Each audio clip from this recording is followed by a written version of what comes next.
आज मैं हूँ हमारे जशपुर जिला के फरसाबहर ब्लॉक का एक गांव है झारमुंडा, वहाँ का वाटरफॉल में देख सकते हैं कितना सुंदर लग रहा है। यहाँ से देखने के ज़्यादातर लोग इसको नहीं जानते हैं।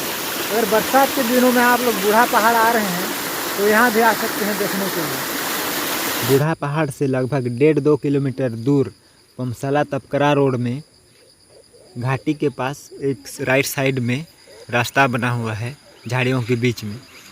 वहाँ पे आते ही आप लोगों को झरने की आवाज़ सुनाई देने लगेगी और रोड से जस्ट थोड़ी ही दूर उतरेंगे आप लोग पैदल ऐसे चलकर, तो वहाँ से आप लोग को झरना दिखने लगेगा।